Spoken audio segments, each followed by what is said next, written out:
Hey guys, hope you're having a fantastic day. Your old buddy Tim back with another in the video series on the topic of mistakes that some buyers make. And today we're talking about negotiating repairs. And we're going to do that coming up.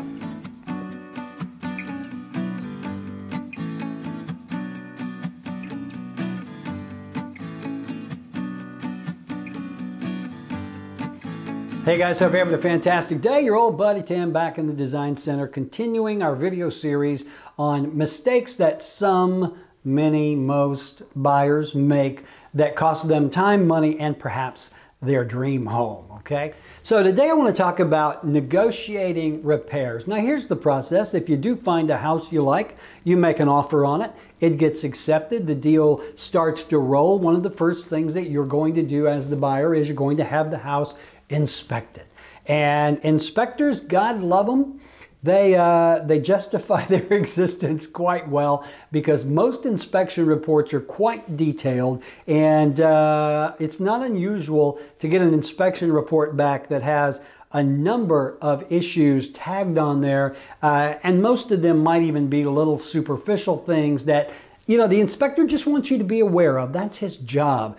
But a lot of times, most of the time, buyers will freak out when they see a lengthy inspection report, and here's the way to get around that. What I advise my clients to do is let's focus on the important stuff.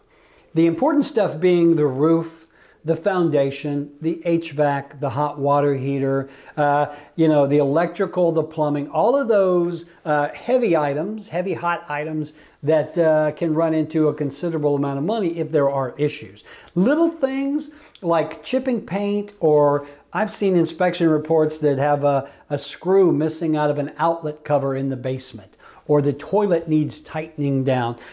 A lot of little things.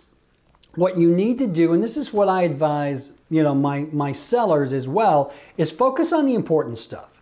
The systems, the health and safety items, the big things. Focus on those, and then be reasonable when it comes to repairs. Just because, you know, there are a few shingles loose on the roof does not mean the entire roof needs to be replaced. Just because there's a little bit of water under the house does not mean you need to have mold remediation and have all this stuff done, all right?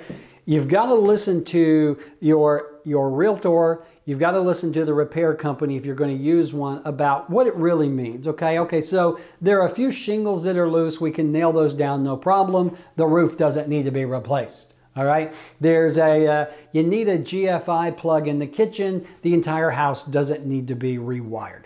Honestly, the inspection is typically where most deals fall apart, because buyers will look at an inspection report and it just freaks them out that there's anything wrong with the house.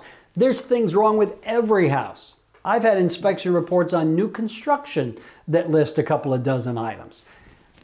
If they can be fixed and addressed, great. So rather than going back to the seller and saying, hey, I want all of this stuff done, what you have to do is pick out what's really important, negotiate repairs on those, and be reasonable. Otherwise, you may lose the deal. Now, I am not saying that you need to buy a house that has major issues. Don't ever do that. But you've got to understand what's a major issue and what's a minor issue that can be repaired. I've seen houses that needed $20,000, $30,000 worth of foundation work, and rather than it being a deal killer, the buyer understood, the seller paid to get the work done, the house was approved and certified, and everyone went home happy. So keep that in mind when it comes time to negotiate the repairs. Don't be unreasonable. Don't demand things that are unnecessary. Look at getting the repairs done. You can even have the house re-inspected to make sure that everything is good. Then you move on with the deal, all right? Hey, when it comes time to buy a house, you're going to need a couple of people on your team. First, you're going to have someone who will lend you the money to buy a house, and we recommend Stephen Allen. He is with Caliber Home Loans. They've got a variety of loan programs that can get you the best loan, the best rate, and the best payment.